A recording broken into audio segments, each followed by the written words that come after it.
Hola amigos, bienvenidos a otro podcast Voces de la Nación, de la revista La Nación. Yo soy Jerry y tenemos hoy un invitado muy especial. Está con nosotros Román Cifuentes, diputado. Él es diputado federal por Guanajuato. Diputado, ¿cómo se encuentra? Oye, pues con mucho gusto de que me hayas invitado aquí a platicar en Voces de la Nación. Ya tenía ganas de estar aquí con ustedes compartiendo este espacio y con muchísimo gusto, Jerry. Hay muchos temas para platicar. No, pues el gusto es nuestro, que nos dé un poquito de su tiempo, que nos regale un poquito de su tiempo. Diputado, ¿quién es Román Cifuentes? ¿Nos puede contar un poco? Sí, claro que sí. Mira, Román Cifuentes pues, es un diputado federal actualmente, pero decirte que tengo más de 30 años de militar en Acción Nacional, que empecé mi militancia por allá como por 1988, cuando el Maquío llevó ese gran fenómeno y todo, y en el 91 me afilié al PAN. He estado cercano a los gobiernos del PAN. Trabajé en las primeras administraciones con Carlos Medina Plasencia, con Eliseo Martínez Pérez, con Luis Ernesto Ayala, y después pasé a trabajar en gobierno del Estado. Y tuve una trayectoria sirviendo en gobierno del Estado, en gobiernos panistas, trabajando como asesor, coordinador de asesores, como secretario particular de un gobernador, como secretario de gobierno, subsecretario de prevención, delegado de educación. Y también he tenido la oportunidad de ser dirigente del partido a nivel estatal allí en Guanajuato. Y actualmente pues tengo el honor de representar a los guanajuatenses siendo como diputado de representación proporcional. Y ese es Román Cifuentes, una persona muy comprometido con los valores humanistas, con los ideales del PAN, con los principios del PAN, que he venido desde abajo en una cultura de esfuerzo. Empecé trabajando en la administración de Carlos Medina Plasencia cortando periódicos para hacer la síntesis informativa. Nos tocaba madrugar a las 5 de la mañana, después de ahí nos íbamos a la escuela, regresábamos, seguíamos trabajando y de vuelta a la escuela. Y después, cuando ya tuve la oportunidad de terminar la carrera, pues incorporarme a trabajar al servicio público, trabajar en un cerezo, director jurídico de un cerezo, y a partir de ahí seguir trabajando, ¿no? Y seguir militando en el partido. Y esto para mí ha sido un esquema muy importante y muy formativo. Qué padre. Oiga, ¿le tocó la etapa de juvenil en el PAN? ¿Cómo la vivió? Pues mira, fue una etapa muy padre, muy bonita. Había muchos liderazgos emergentes en ese entonces, allí en el PAN. Había muchos liderazgos. Yo recuerdo, bueno, pues estaba el liderazgo de mi hermano, Beto, de algunos compañeros en ese entonces a los que nosotros veíamos, Cuco Camarillo, a los que veíamos como Miguel Gutiérrez, algunos compañeros que iban como que marcando la pauta, abriendo la brecha y que trabajaron mucho en el esquema de acción juvenil. Y nosotros también ya un poquito asumiendo algunas responsabilidades, ¿no? Por tener la oportunidad de trabajar y de estudiar. Y así fue como se dan mis inicios en el Partido Acción Nacional, en la vida pública, en el servicio público, siempre cercano a los gobiernos de Acción Nacional, pero también al tiempo de estar trabajando, pues también estudiando, ¿no? Sí, es una etapa muy padre, ¿no? Cuando vas entrando, cuando vas conociendo padrísima. a los demás juveniles y personas que más adelante, usted que ya lo está viviendo, te encuentras con ellos y una amistad que pudiste hacer muy buena de joven, ahora pues también los puedes ver Pues de adultos, ¿no? muchos compañeros de mi etapa de generación de que estaban en Acción Juvenil, algunos ya están ahorita ocupando importantes cargos, algunos que pasaron por Acción Juvenil, ya son senadores, son gobernadores. Entonces es una parte muy padre, es una parte muy bonita. Pero pues siempre también ahí para todos ha sido una cuestión muy formativa, ¿no? Esta parte de empezar desde abajo, de empezar desde los niveles en el servicio público y seguirte preparando y seguirte formando. Para mí también eso ha sido muy formativo. Y qué mejor que Guanajuato, que es un estado totalmente panista, que tiene todos los valores y que tiene toda la estructura de poder apoyar a los jóvenes. Me han tocado, la verdad, personalmente he conocido a muchas personas del juvenil que vienen de allá y la verdad es que sí hay mucho apoyo a los jóvenes. Y pues qué padre. Oiga, diputado, ¿quién es, más bien, cuáles son sus pasatiempos favoritos? ¿Le gustan los deportes, las películas? Sí, yo creo que me gusta mucho hacer deporte. Me gusta mucho, soy así como un poquito de experimentar cosas, ¿no? Un tiempo me gustaba mucho jugar fútbol, participar en torneos, en equipos de fútbol. Después me gustó mucho meterme al tema de las carreras de atletismo y éramos de estos compañeros que nos hacemos un grupito y andamos buscando hasta carreras de 10 kilómetros, de 15 kilómetros, medio maratón, y corríamos todos los domingos. Posteriormente, pues me ha gustado un poquito últimamente incorporarme ahí a practicar tenis. Me gusta mucho por la filosofía, la formación que implica jugar tenis. Y en esa parte, en cuanto a los deportes, eso me gusta. ¿Se practica el pádel allá en Guanajuato? Sí, se practica el pádel, se está poniendo de moda. Fíjate que se está poniendo de moda el pádel. Hay un poquito de más condiciones y da la oportunidad de que participen más jugadores, o sea, son los dobles de pádel, claro. y las posibilidades de la cancha, y yo creo que son de estos deportes emergentes que están saliendo pues bien, y para la integración y todo, y se está practicando bien, o sea, la verdad a mí me gusta mucho, que a veces ahorita tiene esa moda, ¿no? Como a lo mejor el tenis de repente la ha tenido por algunos lapsos, claro. Pero ahorita el pádel está resurgiendo mucho, muy importante. Sí. Qué padre. ¿Películas favoritas, series? ¿Está viendo alguna serie? Sí, fíjate que ahorita? Sí, ahorita estamos viendo pues la de Saúl, la de Better Call Saul es buenísima, sí, que están saliendo los últimos capítulos. Que nos están ¿verdad? Goteando los últimos capítulos, ¿verdad? Sí. Creo que hoy se estrena el capítulo 12 sí. de la temporada que está ahorita. Así es. Muy bueno, ¿no? También me gustó mucho la de Sucesión. Succession, sí, en muy HBO, buena, sí. En HBO. Y bueno, también la que estaba viendo era la de Billions. También muy buena, ¿no? Esa sí no la he visto, pero muy buena ahí de los... La verdad es que Breaking Bad y Better Call Saul son unas series buenísimas. A mi parecer son las mejores series que han existido hasta el momento. Sí, claro. Habrá ahí algunas opiniones que no piensen lo mismo. Habrá quien le gusten los zombies y cosas así raras y pero yo creo que Breaking Bad abrió brecha, y yo creo que Better Call Saul la está superando con mucho, ¿eh? Oiga, ¿y cuál es su comida favorita? ¿Le gustan las guacamayas? O... Somos guacamalleros. Somos guacamalleros. Y mira, yo soy de los que decimos que siempre que te aventaste una jornada de 1 hora, 1 hora y media de ejercicio, claro. Pues tienes el derecho ahí de aventarte tus buenos chilaquiles o tu buena torta de carnita, ¿no? Claro. Sin remordimiento. No, yo creo que siempre a mí me encantan un par de huevos estrellados con jamón, claro. Un par de huevos ahí con sus rebanaditas de tocino por un lado y sus chilaquiles. Yo eso no te lo cambio por nada. Y claro, obviamente de botana siempre una buena guacamaya allá de León. Esas cuando gusten allá. Vayan a las guacamayas de León ahí con Javier, el que está a la salida camino a la Universidad de La Salle. Son las originales y son las mejores, se las recomiendo. Oye, ¿ya llegaron allá las tortas de chilaquiles o no llegaron? ¿Le gustan a usted? Sí, claro, allá les llaman guajolotas. Les llaman guajolotas. Okay. Y de hecho, también hay una modalidad, por ejemplo, les llaman guacamayos, porque en Guanajuato es la guacamaya como en León, pero le ponen un huevo cocido. Ah, fíjese. Sí, entonces ahí lo aplastan, ¿no? Y en León, las guacamayas, las que tiene Javier, la modalidad es que le pone a veces tacos rellenos de requesón en la guacamaya. Y saben muy rico, ¿no? De estarme acordando ya se me están antojando. Sí, ¿verdad? Y aquí vamos para allá. Sí. Oiga, diputado, vi que en redes, me metí a ver sus redes y vi que hizo una donación de agua para Nuevo León. Ahorita, obviamente salieron muchos memes de lo que está pasando en Nuevo León y de cómo está manejando la situación Samuel García. ¿Nos puede platicar un poquito qué está pasando a fondo en el tema, en el fondo más bien, en el tema de Nuevo León? Sí, hombre, mira, yo creo que esto es importante que lo sepa la gente. Hoy lamentablemente a nivel nacional estamos padeciendo las consecuencias de malas decisiones. Hoy, por ejemplo, Nuevo León padece las consecuencias de malas decisiones que en su momento tomó el Bronco. Decidió cancelar un acueducto que iba a llevar agua a Nuevo León y que en estos momentos sería fundamental. Bueno, pues ahí están las consecuencias.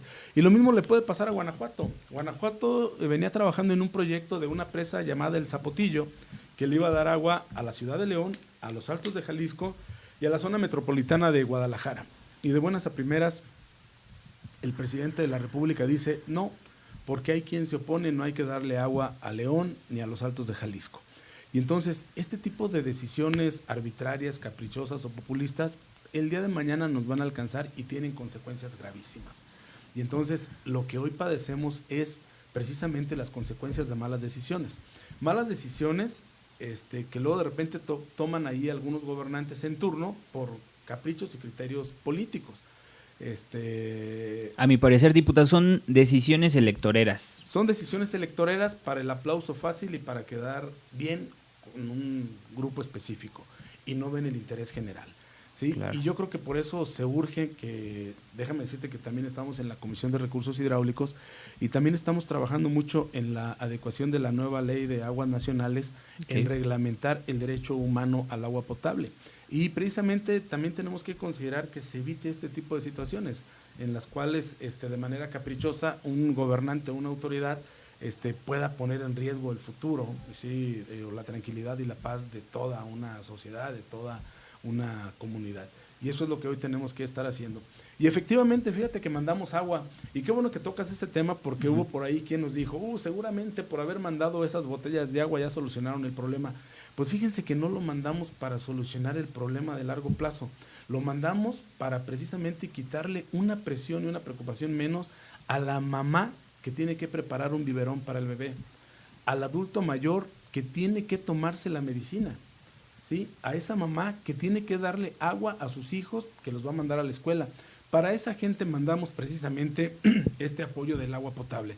No lo mandamos para solucionar la grave problemática, lo mandamos para tratar de aliviar en algo la problemática que están padeciendo. Es decir, quitarle la preocupación a un adulto mayor que ocupa el agua potable para tomarse su medicina, para seguir su tratamiento médico, a una madre de familia que tiene que preparar sus alimentos. Para ellos mandamos esta ayuda y que en algo pueda ayudar y en algo pueda aliviar ahorita esta problemática. Sabemos que la problemática y la atención va a requerir soluciones de largo plazo y que incluso la lluvia que ahorita está cayendo no es la lluvia que se van a tomar el día de mañana. Creo que esto es algo mucho más complejo, pero lo que sí tenemos que hacer es abrir los ojos, ponernos las pilas y entender que necesitamos tomar acciones más decisivas y más contundentes en favor de una cultura de precisamente de cuidado del agua, de prevención y de mitigación de toda esta problemática. El problema de la sequía está a nivel nacional terrible, ¿eh? Ahorita afortunadamente ya entramos en una temporada de lluvias que esperemos que en mucho mitigue todo esto, pero esto nos tiene que ayudar a tomar conciencia, ¿no? Esta problemática que tiene Chihuahua, que tiene Baja California, que tiene principalmente Nuevo León y que también tienen algunos estados como Aguascalientes, como Guanajuato, Zacatecas. Entonces ahí es donde tenemos que atorarle y tenemos que trabajar. Como diputados, ¿qué estamos haciendo? Pues mira, déjame decirte que nosotros somos los únicos que hemos levantado la voz porque la Conagua, gracias al capricho de este presidente de la República y gracias al capricho de los diputados de Morena, pregúntame cuánto le han dado de presupuesto para infraestructura en estos 4 años. Prácticamente nada.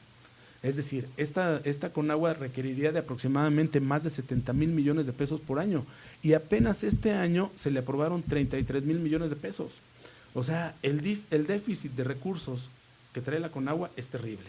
Y entonces, como diputados del PAN, pues estamos presionando. Nosotros no hemos sido omisos, lo hemos denunciado y nosotros sí estamos pidiendo más recursos para la Conagua, los que debe de tener, porque se tienen que modernizar los sistemas de riego en el campo, se tienen que rehabilitar redes de distribución de agua potable que hoy en día están totalmente mal, pero sobre todo se tiene que modernizar un esquema que haga más eficiente el uso y el aprovechamiento de agua en el campo, que es donde más se aprovecha y donde más se utiliza el agua, pero también donde más se desperdicia. Y el agua que se va al campo, para que tranquilos estos cuates de Morena, porque luego dicen que es por usos empresariales y de dinero y no sé qué. No, hombre, el agua que se va al campo es la que tú y yo nos comemos en unos jitomates, en una manzana, en una naranja. Esa es el agua, en la papa, en la lechuga, en las calabacitas. Claro. Ahí va el agua que se va para el campo. Entonces tampoco podemos satanizar esto. Lo que tenemos que hacer es modernizar, tecnificar y hacer que en el campo se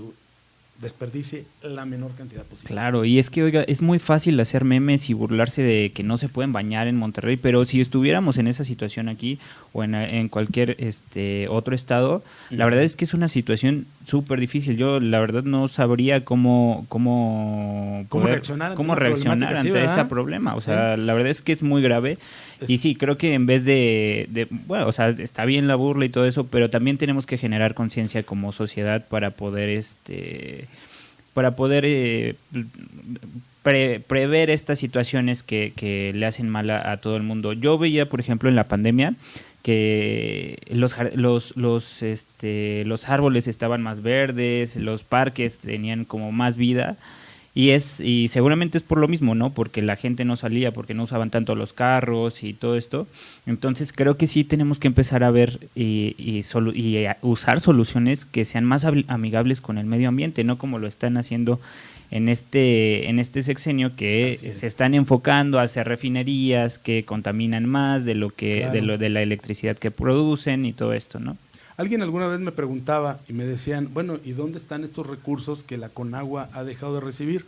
¿Por qué la Conagua ha dejado de hacer campañas? ¿O por qué la Conagua ha dejado de invertir en obras importantes de infraestructura hidráulica? Bueno, pues porque los recursos ahora están en un aeropuerto que no tiene vuelos, porque los recursos ahora están en una refinería que no refina, porque los recursos ahora están en un Tren Maya que, paradoja de la vida, está destruyendo una selva, está afectando ecosistemas de cuevas, de cavernas, de ríos subterráneos, porque los recursos están precisamente en caprichos presidenciales. Y entonces esto es lo grave de lo que está pasando, y es por eso que nosotros decimos, tenemos que seguir levantando la voz, tenemos que seguirlo denunciando, y esta mayoría que hoy tiene el gobierno federal de Morena, tiene que recapacitar y tiene que entender que ese no es el camino, ¿no? Ahí están las graves consecuencias de no tener infraestructura hidráulica, de haber abandonado estos proyectos prácticamente en los últimos 4 años y que ahorita la realidad ya no se haya alcanzado y que pues esto cada vez se va a poner más grave. Pero si no ponemos un hasta aquí, hay que decir basta de destrucción, hay que reenfocar precisamente la distribución de recursos con un enfoque estratégico. No todo es electorero, no todo es asistencialista, se tiene que reactivar estrategias importantes que tienen que ver con el campo, que tienen que ver con la seguridad, que tienen que ver con la educación y sobre todo con la salud, hoy tan maltrecha, hoy tan abandonado a nivel federal, a pesar de que el señor de Macuspana mienta todos los días, miente como respira, pero pues lamentablemente la realidad es otra, ¿verdad? Me gustaría pasar al tema de seguridad y preguntarle, diputado, ¿hay pacto del gobierno con el crimen organizado? Vemos, por ejemplo, estuvo de visita Andrés Pastrana hace como un mes, unas semanas, y él dice que el peor enemigo de la democracia es el narco. Así es. Y justamente vemos en campaña al Peje desapareciendo unas horas en Badiraguato, vemos saludando a la mamá del Chapo, vemos haciendo una estrategia de abrazos y no balazos. Entonces, ¿qué hay detrás de todo esto? ¿Qué hay detrás de todo esto y por qué tan grave? Mira, yo aquí, ¿qué te diría? Y no lo dice nada más el PAN, porque aquí habrá por ahí algún despistado, alguien que diga, pues es la opinión de los panistas y que si antes con el PAN pasaba esto o aquello. Pero yo digo que no puede estar todo el mundo equivocado. A ver, lo dicen columnistas, analistas, lo dicen politólogos, lo dicen académicos. ¿Qué persigue este gobierno federal? ¿Sí? Con ese tipo de expresiones en las cuales dice que su prioridad ya no es perseguir capos. Cuando dice que para él la estrategia está en abrazos y no balazos. Cuando anuncia con bombo y platillo un pésimo diagnóstico que más bien parece demagógico y que más bien parece de ocurrencias y de chispazos, en donde dice que la seguridad se va a solucionar con acusar a un delincuente con la mamá. ¿Qué persigue un gobierno precisamente con este tipo de expresiones y este tipo de situaciones en las cuales dice que los delincuentes, y pone a los delincuentes al mismo nivel que las víctimas? Dice, pues para mí también son seres humanos y merecen casi todo mi respeto y más respeto que la víctima, porque esa es la postura que está asumiendo el presidente López Obrador.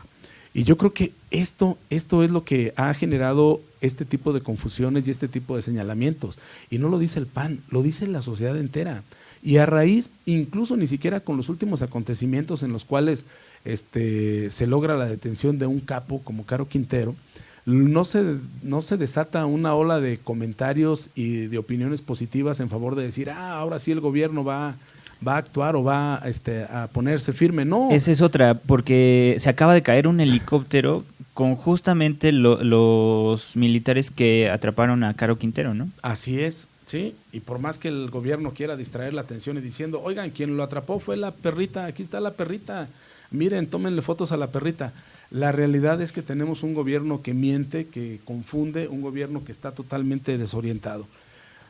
Y lo que decíamos, ni a pesar de la detención de este capo, se logró un criterio de opiniones en favor del gobierno de decir, híjole, pues ya van a empezar a trabajar.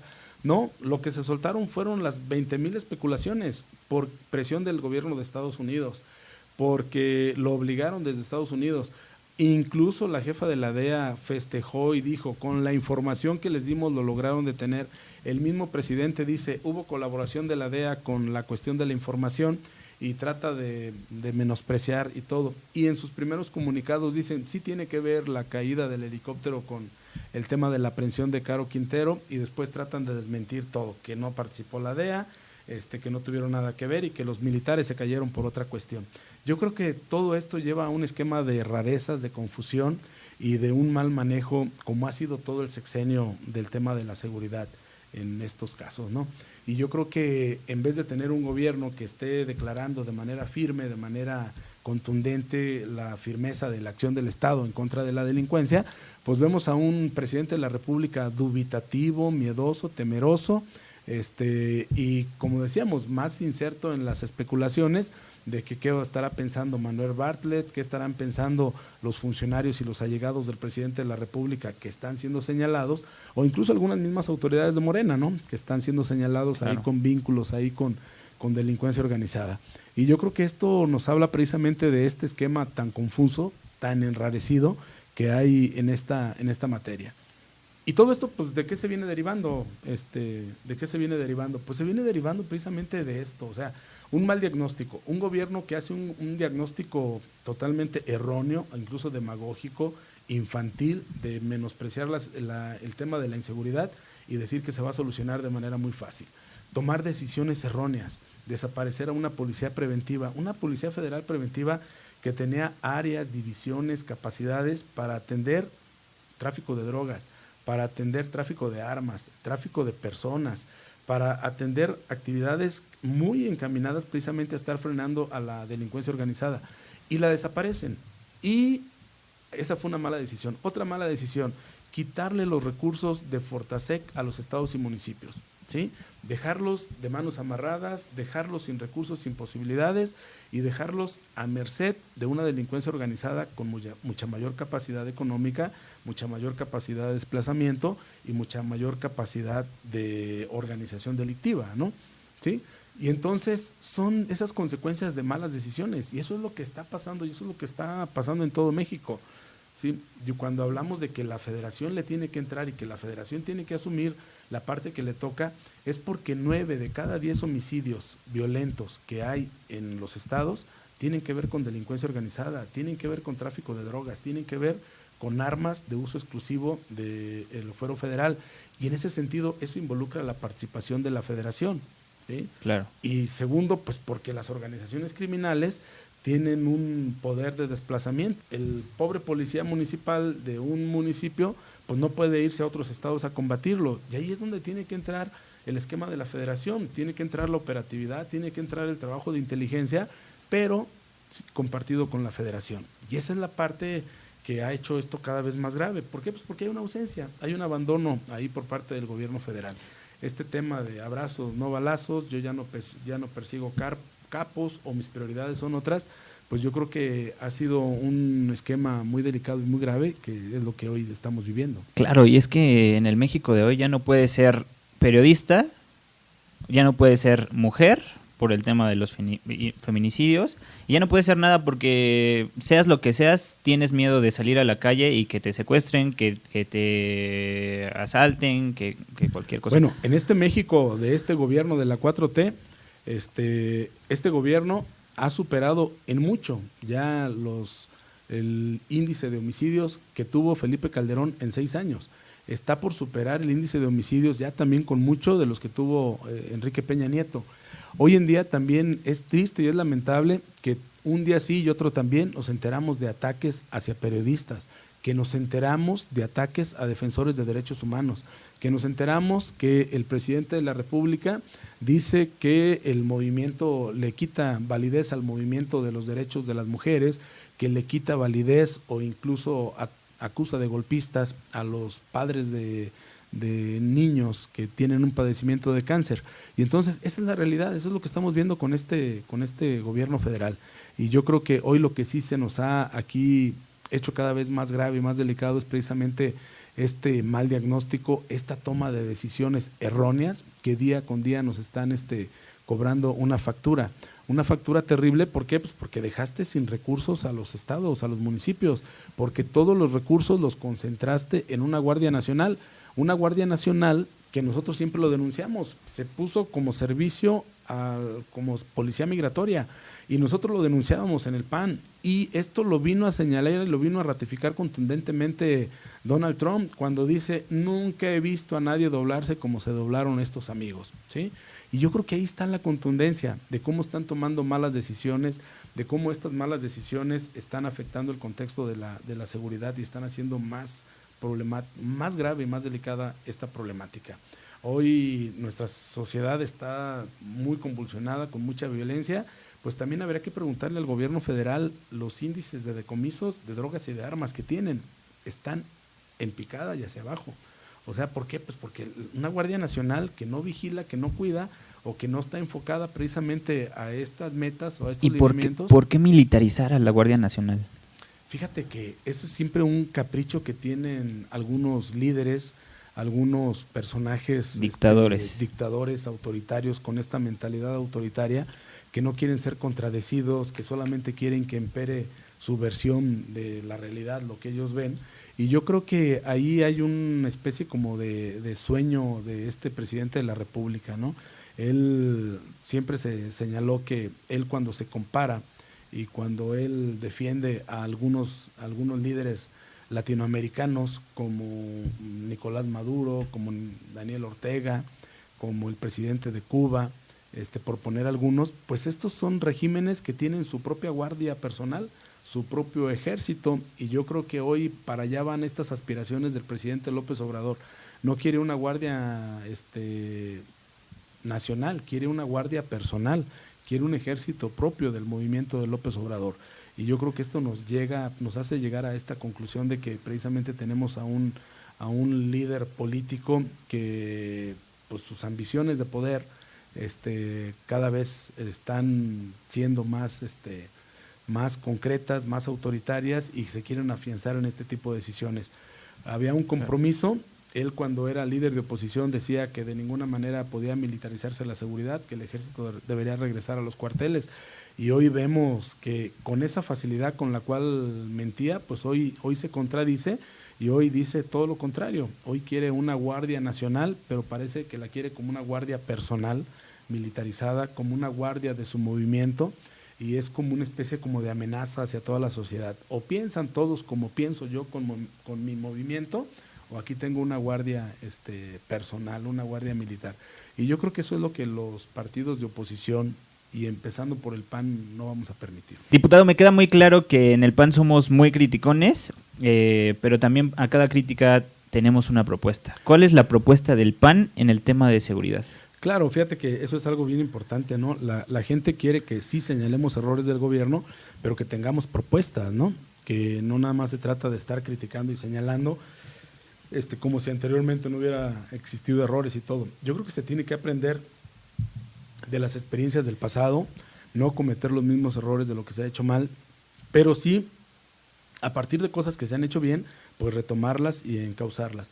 Mira, una parte fundamental es regresarle estas posibilidades a los estados y municipios, que son los que tienen que enfrentar de manera directa el esquema del fenómeno de la delincuencia, es regresarles capacidades, potencialidades con el tema de los recursos. Tenemos que habilitarlas, tenemos que equiparlas, tenemos que capacitarlos, tenemos que darles esas herramientas fundamentales para que precisamente puedan atender este fenómeno. En los estados y en los municipios está el tema de la delincuencia convencional y está el tema de la delincuencia del crimen organizado, de la delincuencia organizada, que tiene una gran capacidad de despliegue de poder económico, de poder de armamento y todo lo demás.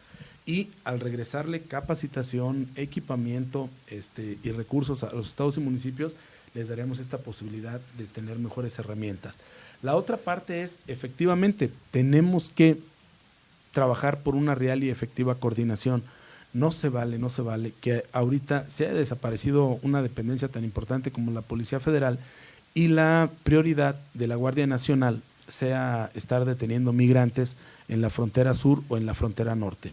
Y vaya que lo acaban de comprometer nuevamente al presidente de la República, ¿no? Le acaban de decir, tu prioridad tiene que ser reforzar la frontera, que no es otra cosa más que sígueme mandando soldados a la frontera para no dejar pasar migrantes. Y yo creo que aquí la prioridad también tiene que ser atender las necesidades de los estados. Los estados requieren un acompañamiento que les permita multiplicar el esquema de la inteligencia, su capacidad de intercambio de información para la inteligencia estratégica. La otra es multiplicar la capacidad operativa, la presencia operativa, multiplicar la presencia de elementos de la federación, elementos estatales y elementos municipales y hacer cada vez más efectiva la presencia. Y en esa parte el PAN precisamente propone esto, regresar recursos a los estados y a los municipios, que se recuperen mandos civiles precisamente para el tema de la Guardia Nacional. Esto es fundamental, no caer en estas tentaciones y en estas expresiones autoritarias de que poniéndolas en manos del ejército se va a solucionar la problemática.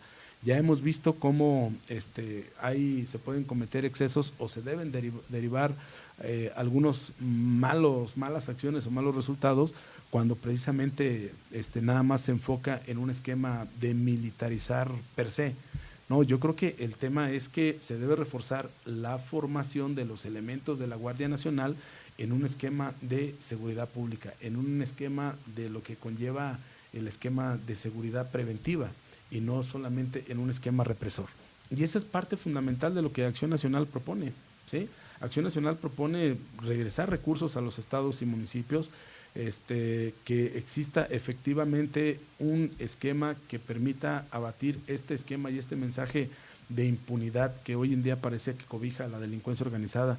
Pareciera que si hacen algo no pasa nada, y yo creo que hoy tenemos que dejar muy en claro que en todas las consecuencias de delito que se tengan en el país se tienen que atender y se tienen que revisar y se tiene que atender a las víctimas y se tiene que hacer imperar el Estado de Derecho.